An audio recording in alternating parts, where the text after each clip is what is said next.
എങ്ങനെ observation skill വർദ്ധിപ്പിക്കാം എന്നാണ് നിങ്ങൾക്ക് പറഞ്ഞു തരാൻ ഉദ്ദേശിക്കുന്നത്.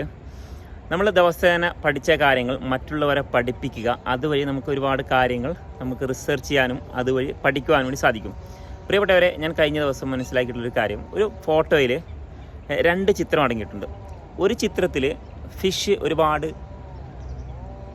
അതിൻ്റെ മുട്ടകൾ കൈപിടിച്ചിട്ടുള്ള ഫോട്ടോ. മറ്റൊരു ഫോട്ടോ ആണെങ്കിൽ ഒരു കോഴി അതിൻ്റെ മുട്ട. നമുക്കറിയാം കോഴി എത്ര മുട്ടയിടുന്നതാണ്. പക്ഷേ കോഴിയുടെ മുട്ടയ്ക്ക് എത്രയാണ് വില എന്ന് നമുക്കറിയാം. കോഴി മുട്ടയിട്ട് കഴിഞ്ഞെങ്കിൽ അതിൻ്റെ ശബ്ദവും അതിൻ്റെ കോലാഹലങ്ങളൊക്കെ കേട്ട് കഴിഞ്ഞാൽ വിചാരിക്കും ഇവർ ലോകം തന്നെ കീഴടക്കുന്നതാണ്. നേരെ മറിച്ച് ഫിഷിൽ ഉണ്ടാകുന്ന മുട്ടയ്ക്ക് വില കൂടുതലാണ്, പക്ഷേ അത് അങ്ങനെ സൈലൻ്റ് ആയിരിക്കും. പ്രിയപ്പെട്ടവർ, ഇതുപോലെ തന്നെയാണ് നമ്മൾ പല ജോലി ചെയ്യുന്ന ആളുകളും. ചില ആളുകൾ കുറച്ച് വർക്കായിരിക്കും ചെയ്യുന്നത്, പക്ഷേ ഒരുപാട് ശബ്ദ കോലാഹലങ്ങൾ ഉണ്ടാക്കും.